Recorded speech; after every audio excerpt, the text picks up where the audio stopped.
ದಕ್ಷಿಣ ಭಾರತದ ಒಂದು ಹಳ್ಳಿಯಲ್ಲಿ ರಮಾ ಮತ್ತು ಅವರ ಪತಿ ಚಿನ್ನಪ್ಪ ವಾಸಿಸ್ತಾ ಇದ್ರು. ಇಬ್ರು ಸೇರಿ ಒಂದು ಜಮೀನಿನಲ್ಲಿ ಕೆಲಸ ಮಾಡ್ತಾ ತಮ್ಮ ಜೀವನನ ಸುಖಮಯವಾಗಿ ಸಾಗಿಸ್ತಾ ಇದ್ರು.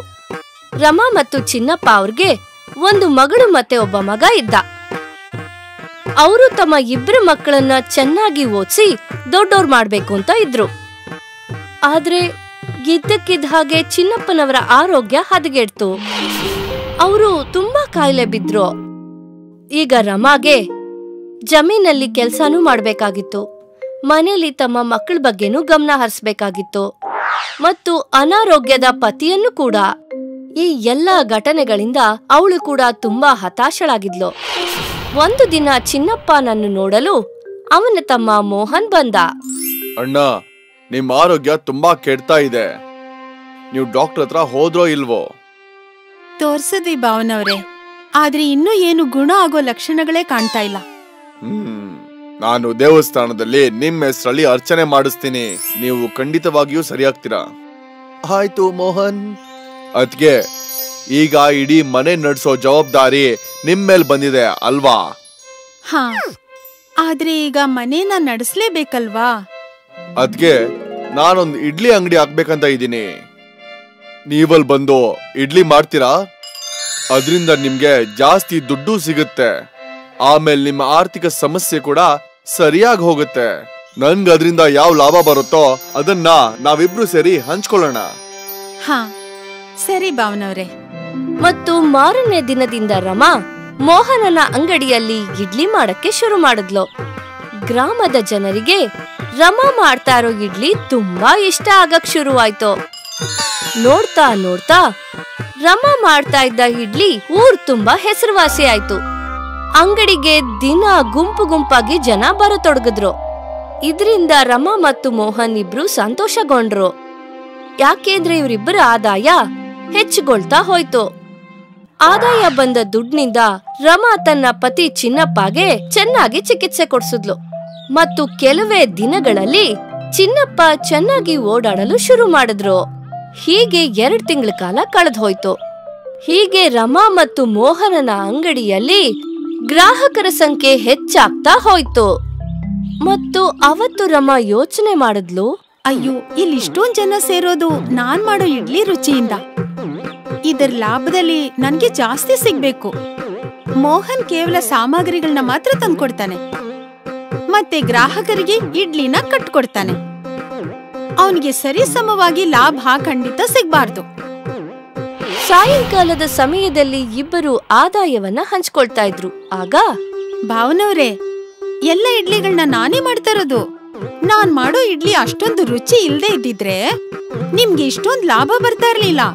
ಅದಂತೂ ಹೌದು ಅದ್ಗೆ, ನಿಮ್ ಇಡ್ಲಿಗಳಂತೂ ತುಂಬಾನೇ ರುಚಿಕರವಾಗಿದೆ. ಹಾ, ಅದಕ್ಕೆ ಲಾಭದಲ್ಲಿ ನನ್ ಭಾಗ ನನ್ಗೆ ಸ್ವಲ್ಪ ಜಾಸ್ತಿ ಸಿಗ್ಬೇಕು. ಆದ್ರೆ ಅದ್ಗೆ ಇದು ತುಂಬಾ ತಪ್ಪು. ನಾನು ಇದ್ರಲ್ಲಿ ತುಂಬಾನೇ ಕಷ್ಟ ಪಡ್ತಿದ್ದೀನಿ, ಅದರಿಂದಾಗಿ ನಮ್ಗೆ ಇಷ್ಟೊಂದು ಲಾಭ ಸಿಗ್ತಿದೆ. ನನ್ನ ಅರ್ಥ, ನಾವಿಬ್ರು ಸರಿಸಮಾನವಾಗಿ ಕಷ್ಟ ಪಡ್ತಿದೀವಿ. ಆದ್ರಿಂದ ಈ ಲಾಭನು ನಾವು ಸರಿಸಮಾನವಾಗಿ ಹಂಚ್ಕೋಬೇಕು. ಇಲ್ಲ ಭಾವನವ್ರೆ, ನೀವೀಗ ತಪ್ಪು ಹೇಳ್ತಿದ್ದೀರಾ. ಹೀಗೆ ಹೇಳ್ತಿದ್ರೆ ನೀವ್ ನಾಳೆಯಿಂದ ಬೇರೆ ಯಾರಾದ್ರೂ ಇಡ್ಲಿ ಮಾಡೋಳ್ನ ಕರ್ಕೊಂಡ್ಬಂದು ಮಾಡಿಸಿ. ರಮಾ ಮೋಹನನ ಮೇಲೆ ಕೋಪಗೊಂಡು ಮನೆಯ ಕಡೆ ತೆರಳಿದ್ಲು. ಮತ್ತು ಮರುದಿನದಿಂದ ಹಳ್ಳಿಯಲ್ಲಿ 2 ಇಡ್ಲಿ ಅಂಗಡಿಗಳು ತೆರೆದ್ವು. ಒಂದು ರಮಂದು, ಅವಳೇ ಅಲ್ಲಿ ಇಡ್ಲಿಗಳನ್ನ ತಯಾರು ಮಾಡ್ತಾ ಇದ್ಲು ಮತ್ತು ಮಾರ್ತಾ ಇದ್ಲು. ಇನ್ನೊಂದು ಮೋಹನ್ದು, ಅಲ್ಲಿ ಒಬ್ಬ ಬೇರೆ ಹೆಂಗಸು ಇಡ್ಲಿಯನ್ನ ತಯಾರು ಮಾಡ್ತಾ ಇದ್ಲು. ರಮಾಳ ಹೊಸ ಅಂಗಡಿಯನ್ನು ನೋಡಿ ಹಳ್ಳಿಯ ಎಲ್ಲಾ ಗ್ರಾಮಸ್ಥರು ರಮಾಳ ಅಂಗಡಿ ಕಡೆ ಓಡ್ ಹೋದ್ರು. ಆದ್ರೆ ರಮಾ ಒಬ್ಳೇ ಆಗಿದ್ಲು. ಇಷ್ಟೋ ಜನರನ್ನ ಏಕಕಾಲದಲ್ಲಿ ಸಂಭಾಳಿಸಲು ರಮಾ ಕೈಯಲ್ಲಿ ಆಗ್ತಿರ್ಲಿಲ್ಲ. ಇದರಿಂದ ಕಸಿವಿಸಿಗೊಂಡ ಗ್ರಾಮಸ್ಥರು ಮೋಹನನ ಅಂಗಡಿಯ ಕಡೆ ವಾಪಸ್ಸಾದ್ರು. ಅಲ್ಲಿ ಮೋಹನ್ ಎಂದಿನಂತೆ ಗ್ರಾಹಕರಿಗೆ ಹಸನ್ಮುಖಿಯಾಗಿ ಇಡ್ಲಿ ಕೊಟ್ಟು ಉಪಚರಿಸಿದ. ಈ ರೀತಿ ದಿನ ನಡೀತಾ ಇತ್ತು. ಮತ್ತು ನೋಡ್ತಾ ನೋಡ್ತಾನೆ ಗ್ರಾಮಸ್ಥರೆಲ್ಲರೂ ಮೋಹನನ ಅಂಗಡಿಗೆ ಇಡ್ಲಿ ತಗೊಳ್ಳೋದಕ್ಕೆ ಹೊರಟು ಹೋಗ್ತಾ ಇದ್ರು. ಈಗ ರಮಾ ಅಂಗಡಿಯ ಮುಂದೆ ಒಬ್ಳೇ ನಿಂತು ಬಹಳ ಪಶ್ಚಾತ್ತಾಪವನ್ನ ಪಡ್ತಾ ಇದ್ಲು. ಅಯ್ಯೋ ನಾನೇನ್ ಮಾಡ್ದೆ? ನನ್ಗನ್ಸಿತ್ತು ಇಡ್ಲಿ ಮಾಡೋದೇ ದೊಡ್ಡ ಕೆಲ್ಸ ಅಂತ. ಆದ್ರೆ ಅಲ್ಲ, ಮೋಹನ್ ಹಾಗೆ ಗ್ರಾಹಕರನ್ನ ನಿಭಾಯಿಸೋದೇ ದೊಡ್ಡ ಕೆಲ್ಸ. ಏನಿಲ್ಲ ಅಂದ್ರು ನಾನ್ ಮೋಹನ್ ಜೊತೆಗಿದ್ದಿದ್ರೆ ನಂಗೊಳ್ಳೆ ದುಡ್ಡಾದ್ರೂ ಸಿಕ್ತಿತ್ತು. ಆದ್ರೆ ಈಗ ನನ್ನ ಇಡ್ಲಿನ ಯಾರು ಕೇಳೋರೇ ಇಲ್ವಲ್ಲ. ರಮಾಗೆ ತನ್ನ ಇಡ್ಲಿಗಳ ಬಗ್ಗೆ ಹೆಮ್ಮೆ ಇತ್ತು. ಈಗ ಅದು ನುಚ್ಚು ನೂರಾಗಿತ್ತು. ಅದಕ್ಕೆ ಹೇಳೋದು, ಅಹಂಕಾರ ಅನ್ನೋದು ಗಾಜಿದ್ದಾಗಿರತ್ತೆ. ಅದು ಒಂದಲ್ಲ ಒಂದಿಸ ಖಂಡಿತ ಹೊಡೆಯುತ್ತೆ. ಅಬ್ದುಲ್ ಒಬ್ಬ ಅಡ್ಗೆ ಭಟ್ಟ ಆಗಿದ್ದ. ಅವನು ಸುಲ್ತಾನ್ ಅಣ್ಣನ ಅಂಗಡಿನಲ್ಲಿ ತಂದೂರಿ ಮಾಡ್ತಾ ಇದ್ದ. ಅಣ್ಣ, ನನಗೆ ಒಂದು ತಂದೂರಿ ಪಾರ್ಸಲ್ ಕೊಡು. ಖಂಡಿತ ಕೊಡ್ತೀನಿ. ನಿಮ್ ಕೈಯಾರೆ ಮಾಡೋ ತಂದೂರಿ ರುಚಿ ಎಲ್ಲೂ ಕೂಡ ಸಿಗೋದೇ ಇಲ್ಲ. ನಾನು ಎಷ್ಟೋ ಹೋಟ್ಲುಗಳಲ್ಲಿ ತಂದೂರಿನ ತಿಂದಿದ್ದೀನಿ, ಆದ್ರೆ ನಿಮ್ ಕೈಯಾರೆ ಮಾಡೋ ತಂದೂರಿ ರುಚಿ ಅಂತೂ ಎಲ್ಲೂ ಸಿಗೋದೇ ಇಲ್ಲ. ಧನ್ಯವಾದ. ನಿಮ್ಗೆ ನನ್ನ ತಂದೂರಿ ಇಷ್ಟ ಆಗಿದ್ಯಾ? ನನ್ಗೆ ಅದೇ ಖುಷಿ. ಎಷ್ಟೋ ವರ್ಷಗಳಿಂದ ಅಬ್ದುಲ್ ಇದೇ ಹೋಟೆಲ್ನಲ್ಲಿ ಕೆಲಸ ಮಾಡ್ತಿದ್ದ. ಎಲ್ಲ ಸರಿಯಾಗಿ ನಡೀತಾ ಇತ್ತು. ಆದ್ರೆ ಒಂದು ದಿನ ಸುಲ್ತಾನ್ ಅಣ್ಣನ ಮಗ ಅಫ್ಜಲ್ ಹೋಟೆಲ್ ನೋಡ್ಕೊಳ್ಳೋದಿಕ್ಕೆ ಶುರು ಮಾಡ್ದ. ಅಣ್ಣ, ನಿಮ್ಮ ಹೋಟ್ಲಿನ ತಂದೂರಿ ರುಚಿ ತುಂಬಾ ಚೆನ್ನಾಗಿದೆ. ಹಾ ಹಾ ಹಾ ನನಗ್ ಗೊತ್ತಿದೆ ಸರ್. ಎಷ್ಟೋ ಗ್ರಾಹಕರು ಅಬ್ದುಲ್ ಅವರ ತಂದೂರಿಗೆ ಹೊಗಳ್ತಾರೆ. ಅದನ್ನ ಕೇಳಿ ಅಬ್ದುಲ್ಗೆ ನಗು ಬಂತು. ಯಾಕಂದ್ರೆ ಅಫ್ಜಲ್ ತಲೆನಲ್ಲಿ ಓಡ್ತಾ ಇರೋಂತ ಕುತಂತ್ರದ ಬಗ್ಗೆ ಅವನಿಗೆ ಗೊತ್ತಿರ್ಲಿಲ್ಲ. ಅಫ್ಜಲ್ ಆಗ್ಲೇ ಯೋಚನೆ ಮಾಡ್ಬಿಟ್ಟಿದ್ದ ತಂದೂರಿ ಕೌಂಟರ್ನ ದೊಡ್ಡದ್ ಮಾಡ್ಬೇಕು ಅಂತ. ಮತ್ತೆ ತುಂಬಾ ಜನ ಕೆಲಸದವ್ರನ್ನೂ ಕೂಡ. ಅಬ್ದುಲ್ ಅವ್ರೆ, ನೀವ್ ಬೇರೆ ಕೆಲ್ಸಗಾರರಿಗೂ ಕೂಡ ನೀವ್ ಮಾಡೋ ತರ ತಂದೂರಿ ಕಲಿಸ್ಕೊಡ್ಬೇಕು. ಅದು ಏನಂದ್ರೆ, ನಾನು ತಂದೂರಿ ಕೌಂಟರ್ನ ದೊಡ್ಡದ್ ಮಾಡ್ಬೇಕು ಅಂತಿದ್ದೀನಿ. ಆಗ ಹೆಚ್ಚಾಗಿ ನಾವು ಆರ್ಡರ್ ತಗೋಬಹುದು. ಖಂಡಿತ, ನಾನ್ ಎಲ್ಲಾ ಕೆಲ್ಸಗಾರರಿಗೂ ಹೇಳ್ಕೊಡ್ತೀನಿ. ಅದನ್ನ ಕೇಳಿ ಅಫ್ಜಲ್ಗೆ ಖುಷಿ ಆಯ್ತು. ಸ್ವಲ್ಪ ದಿನದ ನಂತರ ತಂದೂರಿ ಕೌಂಟರ್ ದೊಡ್ಡದಾಯ್ತು. ಇನ್ನೂ ಇಬ್ರು ಅಡ್ಗೆಯವರು ಕೌಂಟರ್ಗ್ ಬಂದ್ರು, ಅಲ್ತಾಫ್ ಮತ್ತೆ ಅರ್ಬಾಜ್. ಈಗ ನೋಡಿ ನನ್ನ ಮತ್ತೆ ಕಲ್ತ್ಕೊಳ್ಳಿ. ನಂತರ ಏನಾದ್ರೂ ನೀವು ತಂದೂರಿನ ಮಾಡಿದ್ರೆ ಗ್ರಾಹಕರೆಲ್ಲ ನಿಮ್ಗೂ ಕೂಡ ಹೊಗಳ್ತಾರೆ. ಅಬ್ದುಲ್ ಇಬ್ಬರಿಗೂ ತಂದೂರಿ ಮಾಡೋದ್ ಹೇಗೆ ಅಂತ ಕಲಿಸ್ತಾ ಇದ್ದ. ಸ್ವಲ್ಪ ದಿನದಲ್ಲೇ ಅವರಿಬ್ರು ಅಬ್ದುಲ್ ಥರನೇ ತಂದೂರಿ ಮಾಡೋದನ್ನ ಕಲ್ತ್ಕೊಂಡ್ರು. ನನ್ಗನ್ಸುತ್ತೆ ಇನ್ಮುಂದೆ ನಿಮ್ ಹೋಟ್ಲು ಹಗ್ಲು ರಾತ್ರಿ ಚೆನ್ನಾಗ್ ದುಡಿಯುತ್ತೆ ಅಂತ. ನಿಮ್ಮ ಮಾತು ನಿಜವಾಗ್ಲಿ ಅಬ್ದುಲ್ ಅವ್ರೆ. ಅಬ್ದುಲ್ ಒಳ್ಳೆ ಮನ್ಸಿಂದನೇ ಆ ಇಬ್ರು ಅಡ್ಗೆಯವ್ರಿಗೆ ತಂದೂರಿ ಮಾಡೋದನ್ನ ಕಲ್ಸಿದ್ದ. ಆದ್ರೆ ಅಫ್ಜಲ್ ತುಂಬಾ ಚಾಲಾಕಿ ಆಗಿದ್ದ. ಅವನ್ ತಲೆನಲ್ಲಿ ದುಡ್ಡು ಸಂಪಾದನೆ ಮಾಡೋದಷ್ಟೇ ತುಂಬಿಕೊಂಡಿತ್ತು. ಹಾಗಾಗಿ ಅವನು ಹೊಸ ಪೌಲ್ಟ್ರಿ ಅವನ್ ಜೊತೆ ಒಪ್ಪಂದ ಮಾಡ್ಕೊಂಡ. ಈ ಪೌಲ್ಟ್ರಿ ಅವನು ಅಫ್ಜಲ್ಗೆ ಸತ್ ಹೋಗಿರೋ ಕೋಳಿನ ಕಮ್ಮಿ ದುಡ್ಡಲ್ ಕೊಡ್ತಿದ್ದ. ಅದ್ರಿಂದ ಅಫ್ಜಲ್ ಸಂಪಾದನೆ ಜಾಸ್ತಿ ಆಗಿತ್ತು. ತಂದೂರಿ ಕೌಂಟರ್ ದೊಡ್ಡದಾಗಿದ್ದ ಕಾರಣ ಗ್ರಾಹಕರು ಜಾಸ್ತಿ ಆಗಿದ್ರು. ಎಲ್ಲ ಚೆನ್ನಾಗೇ ನಡೀತಿತ್ತು. ಆದ್ರೆ ಒಂದು ದಿನ ಅಬ್ದುಲ್ ತಡರಾತ್ರಿವರೆಗೂ ಹೋಟೆಲ್ನಲ್ಲಿದ್ದಾಗ ಹೋಟೆಲ್ ಯಜಮಾನ ಸುಲ್ತಾನ್ ಅಣ್ಣ ಅಲ್ಲಿಗ್ ಬರ್ತಾರೆ. ಮಗು ಅಫ್ಜಲ್, ಹೇಗ್ ನಡೀತಾ ಇದೆ ಹೋಟೆಲ್ಲು? ಚೆನ್ನಾಗ್ ನಡೀತಿದೆ ಅಪ್ಪ. ನಾನ್ ಕೇಳ್ಪಟ್ಟೆ ನೀನು ಪೊಲೆಟ್ರಿ ಅವ್ರನ್ನ ಬದಲಾಯಿಸಿದ್ಯಂತೆ. ಹೌದು ಅಪ್ಪ, ಈ ಹೊಸ ಪೊಲೆಟ್ರಿ ಅವರು ನಮ್ಗೆ ಕಡಿಮೆ ಬೆಲೆಯಲ್ಲಿ ಕೋಳಿ ಕೊಡ್ತಿದ್ದಾರೆ. ಹೌದಾ? ಆದ್ರೆ ಅದು ಹೇಗೆ? ಅದು ಹೇಗಂದ್ರೆ ಆ ಕೋಳಿಗಳು ಮೊದ್ಲೇ ಸತ್ತೋಗಿರುತ್ತೆ.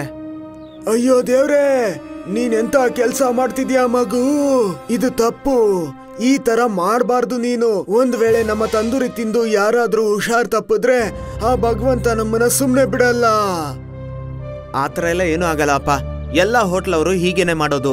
ನನ್ನ ಎಲ್ಲಾ ಗೆಳೆಯರ ಹೋಟ್ಲಲ್ಲೂ ಹೀಗೇನೆ ಮಾಡೋದು. ಇಲ್ಲಿವರೆಗೂ ಯಾರೂ ಹುಷಾರ್ ತಪ್ಪಿಲ್ಲ. ಇನ್ ಮುಂದೆನೂ ಆಗೋದಿಲ್ಲ. ನನ್ನ ಕೆಲ್ಸ ನಿನಗೆ ಬುದ್ಧಿವಾದ ಹೇಳೋದು, ಉಳ್ದಿದ್ದೆಲ್ಲ ನಿನಗ್ ಬಿಟ್ಟಿದ್ದು. ಈಗ ಹೋಟೆಲ್ಲು ನಿಂದು. ನೀನೇ ಈ ಹೋಟೆಲಿನ ಮಾಲೀಕ. ಒಳ್ಳೇದೋ ಕೆಟ್ಟದೋ ಎಲ್ಲಾ ತೀರ್ಮಾನ ನಿಂದೆ, ಸರಿನಾ? ಸುಲ್ತಾನ್ ಅಣ್ಣ ಅಲ್ಲಿಂದ ಹೊರಟೋಗ್ತಾರೆ. ಈ ಎಲ್ಲಾ ಮಾತುಗಳನ್ನ ಅಬ್ದುಲ್ ಕೇಳಿಸ್ಕೊಂಡ. ಸ್ವಲ್ಪ ಹೊತ್ತಿನ ನಂತರ ಅವನು ಕೂಡ ತನ್ನ ಮನೆಗೆ ಹೊರಟೋದ. ರಾತ್ರಿ ಅಬ್ದುಲ್ ಇದೇ ವಿಚಾರನ ಯೋಚಿಸ್ತಾ ಇದ್ದ. ನಾನ್ ಇಂಥ ಜಾಗದಲ್ಲಿ ಕೆಲಸ ಮಾಡಲ್ಲ. ಇವರು ಜನರ ಆರೋಗ್ಯದಲ್ಲಿ ಆಟ ಆಡ್ತಿದ್ದಾರೆ. ಈ ತರ ಮಾಡೋದು ತಪ್ಪು. ಆದ್ರೆ ಅಫ್ಜಲ್ ಅವರು ನನ್ ಮಾತನ್ನ ಕೇಳಲ್ಲ. ಅದಕ್ಕಿಂತ ಒಳ್ಳೇದು ನಾನ್ ಈ ಕೆಲ್ಸನ ಬಿಡೋದು. ಅಬ್ದುಲ್ ಯೋಚಿಸ್ತಾನೆ ಸುಲ್ತಾನ್ ಹೋಟೆಲ್ನಲ್ಲಿ ಕೆಲಸ ಮಾಡೋದನ್ನ ಬಿಟ್ಬಿಡ್ಬೇಕು ಅಂತ. ಮಾರನೇ ದಿನ ಅವನು ಹೋಟೆಲ್ಗೆ ಹೋಗ್ತಾನೆ. ನಾನು ನಿನ್ನೆ ಎಲ್ಲಾನು ಕೇಳಿಸ್ಕೊಂತಾ ಇದ್ದೆ. ನನ್ ಮನ್ಸು ಇಂಥ ಕೆಲಸ ಮಾಡೋದಕ್ಕೆ ಒಪ್ಕೊಂತಿಲ್ಲ. ನಾನ್ ಈ ಹೋಟೆಲನ್ನ ಬಿಟ್ಟು ಹೋಗ್ತೀನಿ. ಪರವಾಗಿಲ್ಲ, ನಿನ್ಗೇನನ್ಸುತ್ತೆ? ನೀನ್ ಹೋದ್ರೆ ನನ್ನ ಹೋಟ್ಲು ಮುಚ್ಚೋಗುತ್ತೆ ಅಂತನಾ? ಖಂಡಿತ ಇಲ್ಲ. ಆದ್ರೆ ನಿನಗೆ ಯಾವುದೇ ಹೋಟ್ಲಲ್ಲಿ ಕೆಲ್ಸ ಅಂತೂ ಸಿಗೋದಿಲ್ಲ. ಇದಂತೂ ನಿಜ ಅಬ್ದುಲ್ ಅವ್ರೆ. ನನಗ್ ನಂಬಿಕೆ ಇದೆ. ನಾನು ಕೆಲ್ಸ ಇಲ್ದೆ ಬೇಕಂದ್ರೂ ಇರ್ತೀನಿ, ಆದ್ರೆ ಪಾಪದಲ್ಲಿ ಮಾತ್ರ ಭಾಗ್ಯ ಆಗೋದಿಲ್ಲ. ಅಬ್ದುಲ್ ಹಾಗ್ ಹೇಳಿ ಅಲ್ಲಿಂದ ಹೊರಟೋಗ್ತಾನೆ. ಅವನು ಎಷ್ಟೋ ಹೋಟೆಲ್ಗಳಲ್ಲಿ ಕೆಲ್ಸಕ್ ಹುಡುಕ್ತಾ ಇರ್ತಾನೆ, ಆದ್ರೆ ಅವನಿಗೆ ಯಾರೂ ಕೆಲ್ಸ ಕೊಡಲ್ಲ. ಬೇಜಾರ್ ಮಾಡ್ಕೊಂಡು ಒಂದು ದಿನ ಗೆಳೆಯ ಮುಸ್ತಫನ ಸೈಕಲ್ ಶಾಪ್ ಅಲ್ಲಿ ಕೂತಿದ್ದ. ಏನಾಯ್ತಪ್ಪ, ಇವತ್ತು ನಿನ್ಗೆ ಕೆಲ್ಸ ಸಿಕ್ಕಿಲ್ವಾ? ಇಲ್ಲ ಗೆಳೆಯ, ಏನ್ ಮಾಡೋದೋ ಗೊತ್ತಾಗ್ತಿಲ್ಲ. ನನಗೆ ತಂದೂರಿ ಮಾಡೋದ್ ಬಿಟ್ರೆ ಬೇರೆ ಏನ್ ಕೆಲ್ಸನೂ ಗೊತ್ತೇ ಇಲ್ಲ. ನಿನಗೆ ಯಾರು ಹೇಳಿದ್ದು ಬೇರೆ ಕೆಲ್ಸ ಮಾಡು ಅಂತ? ನಾನ್ ಏನ್ ಹೇಳಕ್ ಬಂದೆ ಅಂದ್ರೆ, ನೀನು ನಿಂದೇ ಒಂದು ತಂದೂರಿ ಕೌಂಟರ್ನ ಓಪನ್ ಮಾಡು. ಅಷ್ಟೊಂದು ದುಡ್ಡಿಲ್ಲ ನನ್ನ ಹತ್ರ. ತಂದೂರಿ ಮಾಡೋದು ತುಂಬಾ ದುಬಾರಿ, ಮತ್ತೆ ಹೋಟೆಲು ಬೇಕಾಗುತ್ತೆ, ಮತ್ತೆ ಬಾಡ್ಗೆ. ಇಷ್ಟೆಲ್ಲ ನಾನು ಎಲ್ಲಿಂದ ಮಾಡ್ಲಿ? ನಿನ್ನ ಈ ಸಮಸ್ಯೆಗೆಲ್ಲ ನನ್ಗೆ ಒಂದೇ ಪರಿಹಾರ ಗೊತ್ತಿರೋದು, ಸ್ವಲ್ಪ ಕಾಯಿ. ಮುಸ್ತಫಾ ಹಳೆ ಸೈಕಲಿಂದ 2 ಚಕ್ರನ ತಂದು ಮಧ್ಯದಲ್ಲಿ ತೂತ ಮಾಡಿ ಒಂದು ಕಬ್ಣದ ರಾಡ್ ಹಾಕ್ತಾನೆ. ತಗೊಂಡ್ ಹೋಗೋ. ಇದೇನಿದು? ಹೇಳ್ತೀನಿ. ಮುಸ್ತಫನ್ ಹತ್ರ ಒಂದು ತಳ್ಳೋ ಗಾಡಿ ಇತ್ತು. ಮುಸ್ತಫಾ ಆ ತಳ್ಳೋ ಗಾಡಿನ ಪೂರ್ತಿಯಾಗಿ ರೆಡಿ ಮಾಡ್ತಾನೆ. ಆಮೇಲೆ ಆ ತಂದೂರನ್ನ ಆ ಗಾಡಿ ಮೇಲಿಡ್ತಾನೆ. ಈಗ ಇದ್ರ ಕೆಳಗೆ ಉರಿಯೋ ಅಂತ ಬೆಂಕಿ ಇಡು, ಮತ್ತೆ ಇದನ್ನ ಸುತ್ತಿ ಸುತ್ತಿ ತಂದೂರಿ ಮಾಡು. ಒರೆ ವಾ, ಇದಂತೂ ತುಂಬಾ ಚೆನ್ನಾಗಿದೆ. ನೀನ್ ಹೇಗ್ ಆಲೋಚನೆ ಮಾಡ್ದೆ?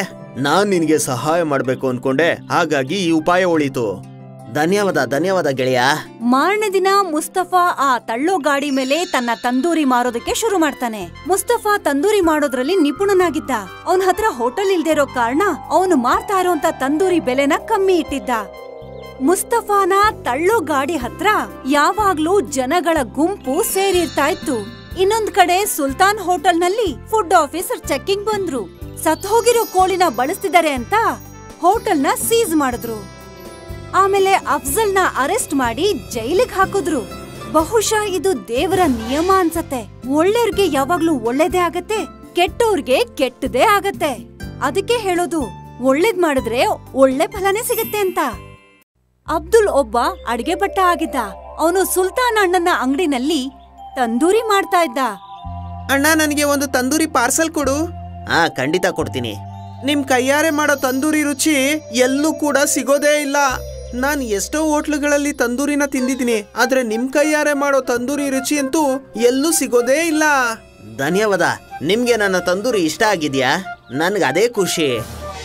ಎಷ್ಟೋ ವರ್ಷಗಳಿಂದ ಅಬ್ದುಲ್ ಇದೇ ಹೋಟೆಲ್ನಲ್ಲಿ ಕೆಲಸ ಮಾಡ್ತಿದ್ದ. ಎಲ್ಲ ಸರಿಯಾಗಿ ನಡೀತಾ ಇತ್ತು. ಆದ್ರೆ ಒಂದು ದಿನ ಸುಲ್ತಾನ್ ಅಣ್ಣನ ಮಗ ಅಫ್ಜಲ್ ಹೋಟೆಲ್ ನೋಡ್ಕೊಳ್ಳೋದಿಕ್ಕೆ ಶುರು ಮಾಡ್ದ. ಅಣ್ಣ, ನಿಮ್ಮ ಹೋಟ್ಲಿನ ತಂದೂರಿ ರುಚಿ ತುಂಬಾ ಚೆನ್ನಾಗಿದೆ. ಹಾ, ನನಗ್ ಗೊತ್ತಿದೆ ಸರ್. ಎಷ್ಟೋ ಗ್ರಾಹಕರು ಅಬ್ದುಲ್ ಅವರ ತಂದೂರಿಗೆ ಹೊಗಳ್ತಾರೆ. ಅದನ್ನ ಕೇಳಿ ಅಬ್ದುಲ್ಗೆ ನಗು ಬಂತು. ಯಾಕಂದ್ರೆ ಅಫ್ಜಲ್ ತಲೆನಲ್ಲಿ ಓಡ್ತಾ ಇರೋಂತ ಕುತಂತ್ರದ ಬಗ್ಗೆ ಅವನಿಗೆ ಗೊತ್ತಿರ್ಲಿಲ್ಲ. ಅಫ್ಜಲ್ ಆಗ್ಲೇ ಯೋಚನೆ ಮಾಡ್ಬಿಟ್ಟಿದ್ದ ತಂದೂರಿ ಕೌಂಟರ್ನ ದೊಡ್ಡದ್ ಮಾಡ್ಬೇಕು ಅಂತ, ಮತ್ತೆ ತುಂಬಾ ಜನ ಕೆಲಸದವ್ರನ್ನೂ ಕೂಡ. ಅಬ್ದುಲ್ ಅವ್ರೆ, ನೀವ್ ಬೇರೆ ಕೆಲ್ಸಗಾರರಿಗೂ ಕೂಡ ನೀವ್ ಮಾಡೋ ತರ ತಂದೂರಿ ಕಲಿಸ್ಕೊಡ್ಬೇಕು. ಅದು ಏನಂದ್ರೆ, ನಾನು ತಂದೂರಿ ಕೌಂಟರ್ನ ದೊಡ್ಡದ್ ಮಾಡ್ಬೇಕು ಅಂತಿದ್ದೀನಿ. ಆಗ ಹೆಚ್ಚಾಗಿ ನಾವು ಆರ್ಡರ್ ತಗೋಬಹುದು. ಖಂಡಿತ, ನಾನ್ ಎಲ್ಲಾ ಕೆಲ್ಸಗಾರರಿಗೂ ಹೇಳ್ಕೊಡ್ತೀನಿ. ಅದನ್ನ ಕೇಳಿ ಅಫ್ಜಲ್ಗೆ ಖುಷಿ ಆಯ್ತು. ಸ್ವಲ್ಪ ದಿನದ ನಂತರ ತಂದೂರಿ ಕೌಂಟರ್ ದೊಡ್ಡದಾಯ್ತು. ಇನ್ನೂ 2 ಅಡ್ಗೆಯವರು ಕೌಂಟರ್ಗೆ ಬಂದ್ರು, ಅಲ್ತಾಫ್ ಮತ್ತೆ ಅರ್ಬಾಜ್. ಈಗ ನೋಡಿ ನನ್ನ, ಮತ್ತೆ ಕಲ್ತ್ಕೊಳ್ಳಿ. ನಂತರ ಏನಾದ್ರೂ ನೀವು ತಂದೂರಿನ ಮಾಡಿದ್ರೆ ಗ್ರಾಹಕರೆಲ್ಲ ನಿಮ್ಗೂ ಕೂಡ ಹೊಗಳ್ತಾರೆ. ಅಬ್ದುಲ್ ಇಬ್ಬರಿಗೂ ತಂದೂರಿ ಮಾಡೋದ್ ಹೇಗೆ ಅಂತ ಕಲಿಸ್ತಾ ಇದ್ದ. ಸ್ವಲ್ಪ ದಿನದಲ್ಲೇ ಅವರಿಬ್ರು ಅಬ್ದುಲ್ ಥರನೇ ತಂದೂರಿ ಮಾಡೋದನ್ನ ಕಲ್ತ್ಕೊಂಡ್ರು. ನನ್ಗನ್ಸುತ್ತೆ ಇನ್ಮುಂದೆ ನಿಮ್ ಹೋಟ್ಲು ಹಗ್ಲು ರಾತ್ರಿ ಚೆನ್ನಾಗ್ ದುಡಿಯುತ್ತೆ ಅಂತ. ನಿಮ್ಮ ಮಾತು ನಿಜವಾಗ್ಲಿ ಅಬ್ದುಲ್ ಅವ್ರೆ. ಅಬ್ದುಲ್ ಒಳ್ಳೆ ಮನ್ಸಿಂದನೇ ಆ 2 ಅಡ್ಗೆಯವ್ರಿಗೆ ತಂದೂರಿ ಮಾಡೋದನ್ನ ಕಲ್ಸಿದ್ದ. ಆದ್ರೆ ಅಫ್ಜಲ್ ತುಂಬಾ ಚಾಲಾಕಿ ಆಗಿದ್ದ. ಅವನ್ ತಲೆನಲ್ಲಿ ದುಡ್ಡು ಸಂಪಾದನೆ ಮಾಡೋದಷ್ಟೇ ತುಂಬಿಕೊಂಡಿತ್ತು. ಹಾಗಾಗಿ ಅವನು ಹೊಸ ಪೌಲ್ಟ್ರಿ ಅವನ್ ಜೊತೆ ಒಪ್ಪಂದ ಮಾಡ್ಕೊಂಡ. ಈ ಪೌಲ್ಟ್ರಿ ಅವನು ಅಫ್ಜಲ್ಗೆ ಸತ್ ಹೋಗಿರೋ ಕೋಳಿನ ಕಮ್ಮಿ ದುಡ್ಡಲ್ಲಿ ಕೊಡ್ತಿದ್ದ. ಅದರಿಂದ ಅಫ್ಜಲ್ ಸಂಪಾದನೆ ಜಾಸ್ತಿ ಆಗಿತ್ತು. ತಂದೂರಿ ಕೌಂಟರ್ ದೊಡ್ಡದಾಗಿದ್ದ ಕಾರಣ ಗ್ರಾಹಕರು ಜಾಸ್ತಿ ಆಗಿದ್ರು. ಎಲ್ಲ ಚೆನ್ನಾಗೇ ನಡೀತಿತ್ತು. ಆದ್ರೆ ಒಂದು ದಿನ ಅಬ್ದುಲ್ ತಡರಾತ್ರಿವರೆಗೂ ಹೋಟೆಲ್ನಲ್ಲಿದ್ದಾಗ ಹೋಟೆಲ್ ಯಜಮಾನ ಸುಲ್ತಾನ್ ಅಣ್ಣ ಅಲ್ಲಿಗ್ ಬರ್ತಾರೆ. ಮಗು ಅಫ್ಜಲ್, ಹೇಗ್ ನಡೀತಾ ಇದೆ ಹೋಟೆಲ್ಲು? ಚೆನ್ನಾಗ್ ನಡೀತಿದೆ ಅಪ್ಪ. ನಾನ್ ಕೇಳ್ಪಟ್ಟೆ ನೀನು ಪೊಲೆಟ್ರಿ ಅವ್ರನ್ನ ಬದಲಾಯಿಸಿದ್ಯಂತೆ. ಹೌದು ಅಪ್ಪ, ಈ ಹೊಸ ಪೊಲೆಟ್ರಿ ಅವರು ನಮ್ಗೆ ಕಡಿಮೆ ಬೆಲೆಯಲ್ಲಿ ಕೋಳಿ ಕೊಡ್ತಿದ್ದಾರೆ. ಹೌದಾ? ಆದ್ರೆ ಅದು ಹೇಗೆ? ಅದು ಹೇಗಂದ್ರೆ ಆ ಕೋಳಿಗಳು ಮೊದ್ಲೇ ಸತ್ತೋಗಿರುತ್ತೆ. ಅಯ್ಯೋ ದೇವ್ರೇ, ನೀನೆಂತ ಕೆಲ್ಸ ಮಾಡ್ತಿದ್ಯಾ ಮಗು? ಇದು ತಪ್ಪು. ಈ ತರ ಮಾಡ್ಬಾರ್ದು ನೀನು. ಒಂದ್ ವೇಳೆ ನಮ್ಮ ತಂದೂರಿ ತಿಂದು ಯಾರಾದ್ರೂ ಹುಷಾರ್ ತಪ್ಪಿದ್ರೆ ಆ ಭಗವಂತ ನಮ್ಮನ್ನ ಸುಮ್ನೆ ಬಿಡಲ್ಲ. ಆತರ ಎಲ್ಲ ಏನೂ ಆಗಲ್ಲ ಅಪ್ಪ. ಎಲ್ಲಾ ಹೋಟ್ಲವರು ಹೀಗೇನೆ ಮಾಡೋದು. ನನ್ನ ಎಲ್ಲಾ ಗೆಳೆಯರ ಹೋಟ್ಲಲ್ಲೂ ಹೀಗೇನೆ ಮಾಡೋದು. ಇಲ್ಲಿವರೆಗೂ ಯಾರೂ ಹುಷಾರ್ ತಪ್ಪಿಲ್ಲ, ಇನ್ ಮುಂದೆನೂ ಆಗೋದಿಲ್ಲ. ನನ್ನ ಕೆಲ್ಸ ನಿನಗೆ ಬುದ್ಧಿವಾದ ಹೇಳೋದು, ಉಳ್ದಿದ್ದೆಲ್ಲ ನಿನಗ್ ಬಿಟ್ಟಿದ್ದು. ಈಗ ಹೋಟೆಲ್ಲು ನಿಂದು, ನೀನೇ ಈ ಹೋಟೆಲಿನ ಮಾಲೀಕ. ಒಳ್ಳೇದೋ ಕೆಟ್ಟದೋ ಎಲ್ಲ ತೀರ್ಮಾನ ನಿಂದೆ, ಸರಿನಾ? ಸುಲ್ತಾನ್ ಅಣ್ಣ ಅಲ್ಲಿಂದ ಹೊರಟೋಗ್ತಾರೆ. ಈ ಎಲ್ಲಾ ಮಾತುಗಳನ್ನ ಅಬ್ದುಲ್ ಕೇಳಿಸ್ಕೊಂಡ. ಸ್ವಲ್ಪ ಹೊತ್ತಿನ ನಂತರ ಅವನು ಕೂಡ ತನ್ನ ಮನೆಗೆ ಹೊರಟೋದ. ರಾತ್ರಿ ಅಬ್ದುಲ್ ಇದೇ ವಿಚಾರನ ಯೋಚಿಸ್ತಾ ಇದ್ದ. ನಾನ್ ಇಂಥ ಜಾಗದಲ್ಲಿ ಕೆಲಸ ಮಾಡಲ್ಲ. ಇವರು ಜನರ ಆರೋಗ್ಯದಲ್ಲಿ ಆಟ ಆಡ್ತಿದ್ದಾರೆ. ಈ ತರ ಮಾಡೋದು ತಪ್ಪು. ಆದ್ರೆ ಅಫ್ಜಲ್ ಅವರು ನನ್ನ ಮಾತನ್ನ ಕೇಳಲ್ಲ. ಅದಕ್ಕಿಂತ ಒಳ್ಳೇದು ನಾನ್ ಈ ಕೆಲ್ಸನ ಬಿಡೋದು. ಅಬ್ದುಲ್ ಯೋಚಿಸ್ತಾನೆ ಸುಲ್ತಾನ್ ಹೋಟೆಲ್ನಲ್ಲಿ ಕೆಲಸ ಮಾಡೋದನ್ನ ಬಿಟ್ಬಿಡ್ಬೇಕು ಅಂತ. ಮಾರನೇ ದಿನ ಅವನು ಹೋಟೆಲ್ಗೆ ಹೋಗ್ತಾನೆ. ನಾನು ನಿನ್ನೆ ಎಲ್ಲಾನು ಕೇಳಿಸ್ಕೊಂತಾ ಇದ್ದೆ. ನನ್ ಮನ್ಸು ಇಂಥ ಕೆಲಸ ಮಾಡೋದಕ್ಕೆ ಒಪ್ಕೊಂತಿಲ್ಲ. ನಾನ್ ಈ ಹೋಟೆಲನ್ನ ಬಿಟ್ಟು ಹೋಗ್ತೀನಿ. ಪರವಾಗಿಲ್ಲ, ನಿನ್ಗೇನನ್ಸುತ್ತೆ? ನೀನ್ ಹೋದ್ರೆ ನನ್ನ ಹೋಟ್ಲು ಮುಚ್ಚೋಗುತ್ತೆ ಅಂತನಾ? ಖಂಡಿತ ಇಲ್ಲ. ಆದ್ರೆ ನಿನಗೆ ಯಾವುದೇ ಹೋಟ್ಲಲ್ಲಿ ಕೆಲ್ಸ ಅಂತೂ ಸಿಗೋದಿಲ್ಲ. ಇದಂತೂ ನಿಜ ಅಬ್ದುಲ್ ಅವ್ರೆ. ನನಗ್ ನಂಬಿಕೆ ಇದೆ. ನಾನು ಕೆಲ್ಸ ಇಲ್ದೆ ಬೇಕಂದ್ರೂ ಇರ್ತೀನಿ, ಆದ್ರೆ ಪಾಪದಲ್ಲಿ ಮಾತ್ರ ಭಾಗ್ಯ ಆಗೋದಿಲ್ಲ. ಅಬ್ದುಲ್ ಹಾಗ್ ಹೇಳಿ ಅಲ್ಲಿಂದ ಹೊರಟೋಗ್ತಾನೆ. ಅವನು ಎಷ್ಟೋ ಹೋಟೆಲ್ಗಳಲ್ಲಿ ಕೆಲ್ಸಕ್ ಹುಡುಕ್ತಾ ಇರ್ತಾನೆ, ಆದ್ರೆ ಅವನಿಗೆ ಯಾರೂ ಕೆಲ್ಸ ಕೊಡಲ್ಲ. ಬೇಜಾರ್ ಮಾಡ್ಕೊಂಡು ಒಂದು ದಿನ ಗೆಳೆಯ ಮುಸ್ತಫನ ಸೈಕಲ್ ಶಾಪ್ ಅಲ್ಲಿ ಕೂತಿದ್ದ. ಏನಾಯ್ತಪ್ಪ, ಇವತ್ತು ನಿನ್ಗೆ ಕೆಲ್ಸ ಸಿಕ್ಕಿಲ್ವಾ? ಇಲ್ಲ ಗೆಳೆಯ, ಏನ್ ಮಾಡೋದೋ ಗೊತ್ತಾಗ್ತಿಲ್ಲ. ನನಗೆ ತಂದೂರಿ ಮಾಡೋದ್ ಬಿಟ್ರೆ ಬೇರೆ ಏನ್ ಕೆಲ್ಸನೂ ಗೊತ್ತೇ ಇಲ್ಲ. ನಿನಗೆ ಯಾರು ಹೇಳಿದ್ದು ಬೇರೆ ಕೆಲ್ಸ ಮಾಡು ಅಂತ? ನಾನ್ ಏನ್ ಹೇಳಕ್ ಬಂದೆ ಅಂದ್ರೆ, ನೀನು ನಿಂದೇ ಒಂದು ತಂದೂರಿ ಕೌಂಟರ್ನ ಓಪನ್ ಮಾಡು. ಅಷ್ಟೊಂದು ದುಡ್ಡಿಲ್ಲ ನನ್ನ ಹತ್ರ. ತಂದೂರಿ ಮಾಡೋದು ತುಂಬಾ ದುಬಾರಿ, ಮತ್ತೆ ಹೋಟೆಲು ಬೇಕಾಗುತ್ತೆ, ಮತ್ತೆ ಬಾಡ್ಗೆ. ಇಷ್ಟೆಲ್ಲ ನಾನು ಎಲ್ಲಿಂದ ಮಾಡ್ಲಿ? ನಿನ್ನ ಈ ಸಮಸ್ಯೆಗೆಲ್ಲ ನನಗೆ ಒಂದೇ ಪರಿಹಾರ ಗೊತ್ತಿರೋದು, ಸ್ವಲ್ಪ ಕಾಯಿ. ಮುಸ್ತಫಾ ಹಳೆ ಸೈಕಲಿಂದ 2 ಚಕ್ರನ ತಂದು ಮಧ್ಯದಲ್ಲಿ ತೂತ ಮಾಡಿ ಒಂದು ಕಬ್ಣದ ರಾಡ್ ಹಾಕ್ತಾನೆ. ತಗೊಂಡ್ ಹೋಗೋ. ಇದೇನಿದು? ಹೇಳ್ತೀನಿ. ಮುಸ್ತಫನ್ ಹತ್ರ ಒಂದು ತಳ್ಳೋ ಗಾಡಿ ಇತ್ತು. ಮುಸ್ತಫಾ ಆ ತಳ್ಳೋ ಗಾಡಿನ ಪೂರ್ತಿಯಾಗಿ ರೆಡಿ ಮಾಡ್ತಾನೆ. ಆಮೇಲೆ ಆ ತಂದೂರನ್ನ ಆ ಗಾಡಿ ಮೇಲಿಡ್ತಾನೆ. ಈಗ ಇದ್ರ ಕೆಳಗೆ ಉರಿಯೋ ಅಂತ ಬೆಂಕಿ ಇಡು, ಮತ್ತೆ ಇದನ್ನ ಸುತ್ತಿ ಸುತ್ತಿ ತಂದೂರಿ ಮಾಡು. ಒರೆ ವಾ, ಇದಂತೂ ತುಂಬಾ ಚೆನ್ನಾಗಿದೆ. ನೀನ್ ಹೇಗ್ ಆಲೋಚನೆ ಮಾಡ್ದೆ? ನಾನ್ ನಿನ್ಗೆ ಸಹಾಯ ಮಾಡ್ಬೇಕು ಅನ್ಕೊಂಡೆ, ಹಾಗಾಗಿ ಈ ಉಪಾಯ ಉಳಿತು. ಧನ್ಯವಾದ ಗೆಳೆಯ. ಮಾರನೇ ದಿನ ಮುಸ್ತಫಾ ಆ ತಳ್ಳೋ ಗಾಡಿ ಮೇಲೆ ತನ್ನ ತಂದೂರಿ ಮಾರೋದಕ್ಕೆ ಶುರು ಮಾಡ್ತಾನೆ. ಮುಸ್ತಫಾ ತಂದೂರಿ ಮಾಡೋದ್ರಲ್ಲಿ ನಿಪುಣನಾಗಿದ್ದ. ಅವನ ಹತ್ರ ಹೋಟೆಲ್ ಇಲ್ದೇ ಇರೋ ಕಾರಣ ಅವನು ಮಾರ್ತಾ ಇರೋಂತ ತಂದೂರಿ ಬೆಲೆನ ಕಮ್ಮಿ ಇಟ್ಟಿದ್ದ. ಮುಸ್ತಫಾನ ತಳ್ಳೋ ಗಾಡಿ ಹತ್ರ ಯಾವಾಗ್ಲೂ ಜನಗಳ ಗುಂಪು ಸೇರಿರ್ತಾ ಇತ್ತು. ಇನ್ನೊಂದ್ ಕಡೆ ಸುಲ್ತಾನ್ ಹೋಟೆಲ್ನಲ್ಲಿ ಫುಡ್ ಆಫೀಸರ್ ಚೆಕ್ಕಿಂಗ್ ಬಂದ್ರು. ಸತ್ ಹೋಗಿರೋ ಕೋಳಿನ ಬಳಸ್ತಿದ್ದಾರೆ ಅಂತ ಹೋಟೆಲ್ನ ಸೀಸ್ ಮಾಡಿದ್ರು. ಆಮೇಲೆ ಅಫ್ಜಲ್ನ ಅರೆಸ್ಟ್ ಮಾಡಿ ಜೈಲಿಗೆ ಹಾಕಿದ್ರು. ಬಹುಶಃ ಇದು ದೇವರ ನಿಯಮ ಅನ್ಸತ್ತೆ. ಒಳ್ಳೆಯವ್ರಿಗೆ ಯಾವಾಗ್ಲೂ ಒಳ್ಳೇದೇ ಆಗತ್ತೆ, ಕೆಟ್ಟೋರ್ಗೆ ಕೆಟ್ಟದೇ ಆಗತ್ತೆ. ಅದಕ್ಕೆ ಹೇಳೋದು, ಒಳ್ಳೇದ್ ಮಾಡಿದ್ರೆ ಒಳ್ಳೆ ಫಲನೇ ಸಿಗತ್ತೆ ಅಂತ. ವಿಜಯನಗರದಲ್ಲಿ ರಘುನಾಥ್ ಅನ್ನೋ ಒಬ್ಬ ಕೂಲಿಗಾರ ಇದ್ದ. ಅವನು ಪ್ರತಿದಿನ ಕೂಲಿ ಮಾಡೋದಿಕ್ಕೆ ಅವ್ರ ಊರಿಂದ ತುಂಬಾ ದೂರ ಹೋಗ್ತಾ ಇದ್ದ. ರಘುನಾಥನ ಹೆಂಡತಿ ಲಕ್ಷ್ಮಿ ಅಂತ. ಅವರಿಗೆ 2 ಮಕ್ಕಳಿದ್ರು, ಮಹೇಶ್, ಆಶಾ. ಇಡೀ ಕುಟುಂಬ ಖುಷಿಯಾಗಿತ್ತು. ಒಂದು ದಿನ ಏನಾಯ್ತು ಅಂದ್ರೆ, ರಘುನಾಥ ಪ್ರತಿದಿನ ತರ ಕೂಲಿ ಮಾಡೋದಿಕ್ಕೆ ಬೇರೆ ಊರಿಗೆ ಹೋಗಿದ್ದ. ಅವನು ರೋಡ್ ಕ್ರಾಸ್ ಮಾಡುವಾಗ ಒಂದು ಟ್ರಕ್ ಬಂದು ಅವನಿಗೆ ಗುದ್ದಿ ಆಕ್ಸಿಡೆಂಟ್ ಆಗೋಗತ್ತೆ. ರಘುನಾಥ್ನ ಹಾಸ್ಪಿಟಲ್ ನಲ್ಲಿ ಅಡ್ಮಿಟ್ ಮಾಡ್ತಾರೆ. ಅವನ ಇಡೀ ಕುಟುಂಬ ದುಃಖದಲ್ಲಿತ್ತು. ಮಕ್ಕಳು ಅಳ್ತಾ ಇದ್ರು. ಲಕ್ಷ್ಮಿ ಎಲ್ರನ್ನೂ ನಿಭಾಯಿಸೋದಿಕ್ಕೆ ಪ್ರಯತ್ನ ಪಡ್ತಾ ಇದ್ಲು. ನೋಡಿ, ನಿಮ್ಮಪ್ಪ ಸರಿ ಹೋಗ್ತಾರೆ. ನೀವಿಬ್ರು ಹೀಗ್ ಅಳ್ತಾ ಇದ್ರೆ ಅದು ನಿಮ್ಮಪ್ಪನ್ಗೆ ಇಷ್ಟ ಆಗಲ್ಲ. ಅಪ್ಪ ಯಾವಾಗ ಸರಿ ಹೋಗ್ತಾರೆ? ಹೇಳಮ್ಮ. ಆದಷ್ಟು ಬೇಗ. ನೀವಿಬ್ರು ಯೋಚನೆ ಮಾಡ್ಬೇಡಿ, ನಾನು ಎಲ್ಲ ಸರಿ ಮಾಡ್ತೀನಿ. ಹೀಗೆ ಎಷ್ಟೋ ದಿನ ಕಳ್ದ್ ಹೋಯ್ತು. ರಘುನಾಥ್ನ ಪರಿಸ್ಥಿತಿ ಇವಾಗ್ಲೂ ಹಾಗೆ ಇತ್ತು. ಅವನ್ ಇವಾಗ್ಲೂ ಕೂಡ ನಡೆಯೋದಕ್ಕಾಗ್ತಾ ಇರ್ಲಿಲ್ಲ.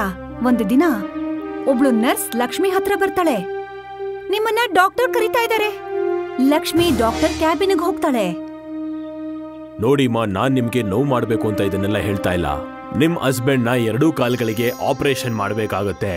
ಆಗ್ಲೇ ಅವರು ನಡೆಯಕ್ಕಾಗೋದು. ಆದ್ರೆ ನಿಮ್ಮ ಪರಿಸ್ಥಿತಿ ನೋಡಿದ್ರೆ ಹಾಗನ್ನಿಸ್ತಾ ಇಲ್ಲ. ನೀವಿಷ್ಟು ಖರ್ಚನ್ನ ಮಾಡಿ ಆಪರೇಷನ್ ಮಾಡಿಸ್ತೀರಾ ಅಂತ. ಎಷ್ಟ್ ಖರ್ಚಾಗತ್ತೆ ಡಾಕ್ಟ್ರೇ? ಹತ್ತತ್ರ 20 ಲಕ್ಷ ಆಗುತ್ತೆ. ಅಯ್ಯೋ ದೇವ್ರೆ. ಈಗೇನಾದ್ರೂ ಅವ್ರ ಆಪರೇಷನ್ ಆಗ್ಲಿಲ್ಲ ಅಂದ್ರೆ ಇನ್ಯಾವತ್ತೂ ಅವರು ನಡೆಯೋದಕ್ಕಾಗೋದೇ ಇಲ್ಲ. ಈಗ ನೀವು ನಿಮ್ ಪರಿಸ್ಥಿತಿನ ನೋಡ್ಕೊಂಡು ಹೇಳಿ.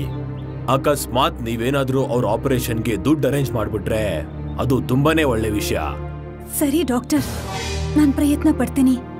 ಲಕ್ಷ್ಮಿ ಯೋಚನೆ ಮಾಡ್ತಿರ್ತಾಳೆ ಹೇಗೆ ತನ್ನ ಗಂಡನ್ಗೆ ಟ್ರೀಟ್ಮೆಂಟ್ ಕೊಡ್ಸೋದು ಅಂತ.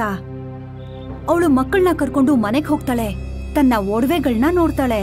ಇದು ತುಂಬಾ ಕಡಿಮೆ ಇದೆ, ಇದ್ರಲ್ಲಿ 1 ಲಕ್ಷ ರೂಪಾಯಿ ಕೂಡ ನನಗ್ ಸಿಗಲ್ಲ. ಮನೆ ಬೇರೆ ಮೇಂಟೈನ್ ಮಾಡ್ಬೇಕು, ಅವ್ರಿಗೆ ಟ್ರೀಟ್ಮೆಂಟ್ ಬೇರೆ ಕೊಡಿಸ್ಬೇಕು. ಹೇಗ್ ಮಾಡೋದು ಇದನ್ನೆಲ್ಲ? ಲಕ್ಷ್ಮಿ ಅವಳ ಒಡವೆಗಳನ್ನ ನೋಡ್ತಾ ಇರ್ತಾಳೆ. ಆ ಸಮಯಕ್ಕೆ ಅವಳ ಮಕ್ಕಳು ಅಲ್ಲಿಗ್ ಬರ್ತಾರೆ. ಅಮ್ಮ, ನೀನೇನಾದ್ರೂ ಈ ತಾಳಿನ ಮತ್ತೆ ಬಳೆಗಳನ್ನ ಮಾರ್ಬಿಡ್ತೀಯಾ? ಅದನ್ನ ಬಿಟ್ಟು ಬೇರೆ ದಾರಿ ಕಾಣಿಸ್ತಾ ಇಲ್ಲ ಪುಟ್ಟ. ಅಮ್ಮ, ನಾವೊಂದ್ ವೇಳೆ ಎಲ್ರೂ ಸೇರಿ ಕೆಲ್ಸ ಮಾಡಿದ್ರೆ ಹೇಗೆ? ನೀನ್ ತುಂಬಾ ಚೆನ್ನಾಗಿ ಇಡ್ಲಿ ಮಾಡ್ತೀಯಮ್ಮ. ಒಂದ್ ವೇಳೆ ನಾವೇನಾದ್ರೂ ಇಡ್ಲಿ ಗಾಡಿ ಹಾಕಿದ್ರೆ ಅದನ್ನ ನಾವು ಮಾಡಬಹುದು. ಆದ್ರೆ ಅದರಿಂದ ನಮಗ್ ಬೇಕಾಗಿರೋಷ್ಟು ದುಡ್ಡು ಸಿಗತ್ತಾ? 20 ಲಕ್ಷ. ಅಮ್ಮ, ಪ್ರಯತ್ನ ಅಂತೂ ಮಾಡ್ ನೋಡೋಣ. ದೇವ್ರ ಕಣ್ಬಿಟ್ರೆ ದುಡ್ಡು ಅಂತೂ ತುಂಬಾ ಬೇಗ ಅಡ್ಜಸ್ಟ್ ಆಗೋಗ್ಬಿಡುತ್ತೆ. ಆಗ ಅಪ್ಪಂಗೂ ಕಾಲ್ ಬಂದ್ಬಿಡುತ್ತೆ. ತುಂಬಾ ದೊಡ್ಡೋರಾಗೋಗಿದ್ದೀರಾ ನೀವಿಬ್ರು. ನಡೀರಿ, ಇಡ್ಲಿ ಗಾಡಿ ಹಾಕೋದಕ್ಕೆ ಎಲ್ಲ ತಯಾರಿ ಮಾಡ್ಕೊಳ್ಳೋಣ. ಲಕ್ಷ್ಮಿ ಮತ್ತೆ ಮಕ್ಕಳು ಮನೆಯಲ್ಲಿ ಎಲ್ಲಾ ವಸ್ತುಗಳನ್ನ ಜೋಡಿಸ್ಕೊತಾ ಇದ್ರು. ಇದನ್ ತಗೋ ಚಮಚ, ಮತ್ತೆ ಈ ಪ್ಲೇಟ್ಸ್, ಮತ್ತೆ ಇಲ್ಲಿದೆ ರುಬ್ಬೋಕಲ್ಲು, ಮತ್ತೆ ಇಲ್ಲಿದೆ ಇಡ್ಲಿ ಮಾಡೋ ಕುಕ್ಕರ್. ಆದ್ರೆ ಇದು ಚಿಕ್ಕದು ಅಂತ ಅನ್ನಿಸ್ತಾ ಇದೆ ನನ್ಗೆ. ಒಂದ್ ವೇಳೆ ಗಾಡಿಗೆ ತುಂಬಾ ಜನ ಬಂದ್ಬಿಟ್ರೆ ಆಗ ಇದ್ರಲ್ಲಿ ಇಡ್ಲಿ ಮಾಡೋದು ಸಾಕಾಗಲ್ಲ. ಮತ್ ನಾವು ಏನ್ ಮಾಡೋದಮ್ಮ ಈಗ? ನಾವು ಹೊಸ ಇಡ್ಲಿ ಕುಕ್ಕರ್ ಕೊಂಡ್ಕೋಬೇಕು. ನನ್ ಹತ್ರ ಸ್ವಲ್ಪ ದುಡ್ಡಿದೆ, ಅದ್ರಲ್ಲಿ ದೊಡ್ಡ ಇಡ್ಲಿ ಕುಕ್ಕರ್ನ ತಗೊಳ್ಳೋಣ. ಇಡ್ಲಿ ಮಾಡೋ ಕುಕ್ಕರ್ನ ಕೊಂಡ್ಕೊಳ್ಳೋದಿಕ್ಕೆ 3 ಜನ ಅಂಗಡಿಗೆ ಹೋಗ್ತಾರೆ. ಅಣ್ಣ, ಒಂದು ದೊಡ್ಡ ಇಡ್ಲಿ ಮಾಡೋ ಕುಕ್ಕರ್ನ ತೋರಿಸಿ. ಆ ಅಂಗಡಿಯವನು ಒಂದು ದೊಡ್ಡ ಕುಕ್ಕರ್ ಅನ್ನ ತೋರಿಸ್ತಾನೆ. ಇದಕ್ಕಿಂತ ದೊಡ್ಡದ್ ಬೇಕು. ಹಾಕೋರೆ, ಇದಕ್ಕಿನ್ನ ದೊಡ್ಡ ಇಡ್ಲಿ ಕುಕ್ಕರ್ ನಮ್ಮ ಹತ್ರ ಅಂತೂ ಇಲ್ಲ. ಇವತ್ತವರೆಗೂ ಇದಕ್ಕಿನ್ನ ದೊಡ್ಡ ಇಡ್ಲಿ ಕುಕ್ಕರ್ನ ಮಾಡೇ ಇಲ್ಲ. ಅದ್ ಹೇಗ್ ಸಾಧ್ಯ ಅಣ್ಣ? ಆದ್ರೆ ನೀವು ಹಳೆ ಇಡ್ಲಿ ಕುಕ್ಕರ್ನ ಕೊಂಡ್ಕೋಬಹುದು. ಪಕ್ಕದಲ್ಲೇ ಒಂದು ಹಳೆ ಪಾತ್ರೆಗಳ ಅಂಗಡಿ ಇದೆ. ಅವನ ಹತ್ರ ತುಂಬಾನೇ ದೊಡ್ಡ ಇಡ್ಲಿ ಕುಕ್ಕರ್ಗಳಿವೆ. ನೀವ್ ಹೋಗಿ ಅಲ್ಲೊಂದ್ಸಲ ನೋಡಿ. ಸರಿ ಅಣ್ಣ. ಲಕ್ಷ್ಮಿ ಮತ್ತೆ ಮಕ್ಕಳು ಪಕ್ಕದ ಅಂಗಡಿಗೆ ಕುಕ್ಕರ್ ನೋಡೋದಕ್ಕಂತ ಹೋಗ್ತಾರೆ. ಅಲ್ಲಿ ಲಕ್ಷ್ಮಿ ಗಮನ ಒಂದು ಕಂಚಿನ ಇಡ್ಲಿ ಮಾಡೋ ಕುಕ್ಕರ್ ಮೇಲೆ ಹೋಗತ್ತೆ. ಅಣ್ಣ, ಅದು ಆ ದೊಡ್ಡ ಇಡ್ಲಿ ಮಾಡೋ ಕುಕ್ಕರ್ ದುಡ್ಡೆಷ್ಟು? ಆ ಹಳೆ ಇಡ್ಲಿ ಕುಕ್ಕರ ಅದು 500 ರೂಪಾಯಿ ಆಗುತ್ತೆ. ಸರಿ, ನನ್ಗದನ್ನ ಕೊಡಿ ಅಣ್ಣ. ಲಕ್ಷ್ಮಿ ಮತ್ತೆ ಮಕ್ಕಳು ಆ ದೊಡ್ಡ ತಾಮ್ರದ ಇಡ್ಲಿ ಕುಕ್ಕರ್ನ ತಗೊಂಡು ಮನೆಗ್ ಬರ್ತಾರೆ. ಮನೆಗ್ ಬಂದು, ಅಮ್ಮ, ನೀವು ಇದೇ ಇಡ್ಲಿ ಕುಕ್ಕರ್ನ ಯಾಕೆ ಆರಿಸ್ಕೊಂಡ್ರಿ? ಪಕ್ಕದಲ್ಲೇ ಎಂತೆಂತ ಒಳ್ಳೊಳ್ಳೆ ಸ್ಟೀಲ್ ಇಡ್ಲಿ ಕುಕ್ಕರ್ಸ್ ಇದಾವೆ, ಆದ್ರೆ ಇದೇ ಯಾಕೆ? ಯಾಕಂದ್ರೆ ಇದು ತಾಮ್ರದಲ್ಲಿ ಇಡ್ಲಿ ಇನ್ನೂ ರುಚಿಯಾಗಿರತ್ತೆ. ಅದ್ರ ಜೊತೆಗೆ ನಮ್ಗೆ ತುಂಬಾ ಕಮ್ಮಿ ಬೆಲೆನಲ್ಲಿ ಸಿಕ್ತಿದ್ದು. ಆದ್ರೆ ಅಮ್ಮ, ನಾವು ಹೊಸ ಕುಕ್ಕರ್ ತಗೋಬೇಕಿತ್ತಲ್ವಾ? ನೋಡು, ಇದೆಷ್ಟು ಗಲೀಜಾಗಿದೆ ಅಂತ. ಆಶಾ, ಇದು ತಾಮ್ರದ್ದಮ್ಮ. ಇವಾಗ ಇದನ್ನ ನಾನ್ ತೊಳಿತೀನಿ ನೋಡು, ಫಳಫಳ ಅಂತ ಹೊಳಿಯತ್ತೆ. ಸರಿ ಅಮ್ಮ. ಲಕ್ಷ್ಮಿ ಆ ಇಡ್ಲಿ ಕುಕ್ಕರ್ನ ತೊಳೆದು ಫಳಫಳ ಅಂತ ಹೊಳಿಯೋ ಹಾಗೆ ಮಾಡ್ತಾಳೆ. ಅರೆ ವಾ, ಇದು ಹೊಳಿತಾ ಇದೆ. ಹೇಳಿದ್ನಲ್ಲ ನಾನು. ಮತ್ತೆ ಆಶಾ, ಇದಕ್ಕೆ ಹೇಳೋದು ಓಲ್ಡ್ ಈಸ್ ಗೋಲ್ಡ್. ಅಮ್ಮ, ಒಂದ್ಸಲ ಇದ್ರಲ್ಲಿ ಇಡ್ಲಿ ಮಾಡಿ ನೋಡೋಣವಾ? ಹಾ, ಮಾಡ್ತೀನಿ. ಲಕ್ಷ್ಮಿ ಆ ಇಡ್ಲಿ ಕುಕ್ಕರ್ ಪ್ಲೇಟ್ ಅಲ್ಲಿ ಇಡ್ಲಿ ಹಿಟ್ಟನ್ನ ಹಾಕಿ ಅದನ್ನ ಗ್ಯಾಸ್ ಮೇಲೆ ಇಡ್ತಾಳೆ. ನಾವೀಗ 8 ನಿಮಿಷ ಕಾಯ್ಬೇಕು ಅಲ್ವಾ ಅಮ್ಮ? ಹಾ, ಖಂಡಿತ. ಇಬ್ರು ಮಕ್ಕಳು ಕೂಡ ಇಡ್ಲಿ ಆಗೋದಕ್ಕೆ ಕಾಯ್ತಾ ಇದ್ರು. ಅವರಿಬ್ರು ಕಣ್ಣು ಗಡಿಯಾರದ ಮುಳ್ಳಿನ ಮೇಲೆ ಇತ್ತು. ಯಾವಾಗ ಗಡಿಯಾರದಲ್ಲಿ 8 ನಿಮಿಷ ಆಯ್ತು, 8 ನಿಮಿಷ ಆಯ್ತು. ಹಾ, ತಾಳ್ಮೆ ಇರ್ಲಿ, ತೆಗಿತೀನಿ. ಯಾವಾಗ ಲಕ್ಷ್ಮಿ ಆ ಕುಕ್ಕರ್ನ ತೆಗಿತಾಳೋ ಆಗ ಕುಕ್ಕರ್ ಒಳಗಡೆಯಿಂದ ಒಂದು ಬೆಳಕ್ ಕಾಣಿಸುತ್ತೆ. ಬಿಳಿ ಹಿಟ್ಟು, ಚಿನ್ನದ ಬಣ್ಣ ಹೇಗಾಯ್ತು? ಲಕ್ಷ್ಮಿ ಯಾವಾಗ ಇಡ್ಲಿನ ಹೊರಗ್ ತೆಗಿತಾಳೋ ಅವಳಿಗೆ ಆಶ್ಚರ್ಯ ಆಗೋಯ್ತು. ಅಲ್ಲ, ಈ ಇಡ್ಲಿ ಕಲ್ಲಿಂದ ಹೇಗಾಯ್ತಮ್ಮ? ಕಲ್ಲಿಂದಲ್ಲ, ಚಿನ್ನದ್ದು. ಚಿನ್ನದ ಇಡ್ಲಿನ? ಲಕ್ಷ್ಮಿ ಒಂದು ಚಿನ್ನದ ಇಡ್ಲಿನ ತಗೊಂಡು ಚಿನ್ನದ ಅಂಗಡಿಗೆ ಹೋಗ್ತಾಳೆ ಮತ್ತೆ ಅಲ್ಲಿ ಅದನ್ನ ಪರೀಕ್ಷೆ ಮಾಡಿಸ್ತಾಳೆ. ಇದು ಅಸಲಿ ಚಿನ್ನ. ಅದನ್ನ ಕೇಳಿ ಲಕ್ಷ್ಮಿಗೆ ತನ್ನ ಕಿವಿನ ತಾನೇ ನಂಬೋದಕ್ಕಾಗ್ಲಿಲ್ಲ. ಅವಳಲ್ಲಿಂದ ವಾಪಸ್ ಮನೆಗ್ ಬಂದು ತನ್ನ ಮಕ್ಕಳಿಗೆ ಆ ವಿಷಯನ ಹೇಳ್ತಾಳೆ. ಮಕ್ಕಳು ಖುಷಿನಲ್ಲಿ ಕುಣ್ದಾಡ್ತಿರ್ತಾರೆ. ನಮ್ಮ ಹತ್ರ ಈಗ ಎಷ್ಟೊಂದ್ ಚಿನ್ನದ ಇಡ್ಲಿ ಇದೆ. ಅಮ್ಮ, ನಾವಿದನ್ನ ಮಾರಿ ನಮ್ಮಪ್ಪನ್ಗೆ ಟ್ರೀಟ್ಮೆಂಟ್ ಕೊಡಿಸ್ಬೋದಲ್ವಾ? ಹಾ, ನಮ್ ಹತ್ರ ಎಷ್ಟು ಚಿನ್ನ ಇದೆ ಅಂದ್ರೆ ನಾವ್ ಯೋಚನೆ ಕೂಡ ಮಾಡಕ್ಕಾಗಲ್ಲ ಮಕ್ಳ. ಸ್ವಲ್ಪ ದಿನದ ನಂತರ ಲಕ್ಷ್ಮಿ 2 ಇಡ್ಲಿನ ಚಿನ್ನದವನ್ಗೆ ಮಾರ್ಬಿಡ್ತಾಳೆ. ಅದ್ರಿಂದ ಬಂದ ದುಡ್ಡಿಂದ ತನ್ನ ಗಂಡನ್ಗೆ ಕಾಲಿನ ಆಪರೇಷನ್ ಮಾಡಿಸ್ತಾಳೆ. ರಘುನಾಥ್ ನಡೆಯಕ್ ಶುರು ಮಾಡ್ತಾನೆ. ಇನ್ನೂ 2 ಇಡ್ಲಿನ ಮಾರಿ ಲಕ್ಷ್ಮಿ ಒಂದು ಹೊಸ ಮನೆನ ಕೊಂಡ್ಕೋತಾಳೆ. ರಘುನಾಥ್ ಮತ್ತೆ ಅವನ ಕುಟುಂಬ ಹೊಸ ಮನೆಯಲ್ಲಿ ಖುಷಿಯಿಂದ ವಾಸ ಮಾಡ್ತಿರ್ತಾರೆ. ಇವತ್ತು ಕೂಡ ಆ ಇಡ್ಲಿ ಮಾಡೋ ಕುಕ್ಕರ್ ಲಕ್ಷ್ಮಿ ಹತ್ರನೇ ಇದೆ. ಆದ್ರೆ ಯಾವತ್ತೂ ಕೂಡ ಮತ್ತೆ ಅವಳು ಚಿನ್ನದ ಇಡ್ಲಿನ ಮಾಡ್ಕೊಂಡಿಲ್ಲ. ಅಮ್ಮ, ನಾವು ಮತ್ತೆ ಚಿನ್ನದ ಇಡ್ಲಿ ಮಾಡಲ್ವಾ ಅಮ್ಮ? ಇಲ್ಲ, ಯಾಕಂದ್ರೆ ದೇವ್ರು ನಮ್ಗೆ ಎಷ್ಟು ಕೊಟ್ಟಿದನೋ ಅಷ್ಟು ನಮ್ಗೆ ಸಾಕಾಗತ್ತೆ. ಮತ್ತೆ ಇನ್ನೊಂದ್ ಏನ್ ಗೊತ್ತಾ ಆಶಾ, ಅಮ್ಮ ಯಾವಾಗ್ಲೂ ಹೇಳ್ತಿದ್ರಲ್ವಾ, ಆಸೆ ದುಃಖಕ್ಕೆ ಮೂಲ ಅಂತ. ಹಾ, ಆಮೇಲೆ ನಾವು ಖಂಡಿತವಾಗ್ಲೂ ದುರಾಸೆ ಪಡ್ಬಾರ್ದು. ಖಂಡಿತವಾಗ್ಲೂ ಸರಿಯಾಗಿ ಹೇಳ್ದೆ. ಈಗ ನೀವಿಬ್ರು ಮರ್ತು ಬಿಡಿ ನಮಗೆ ಆ ಜಾದುವಿನ ಇಡ್ಲಿ ಕುಕ್ಕರ್ ಸಿಕ್ಕಿತ್ತು ಅನ್ನೋದನ್ನ. ಆಮೇಲೆ ಖುಷಿಯಾಗಿರಿ.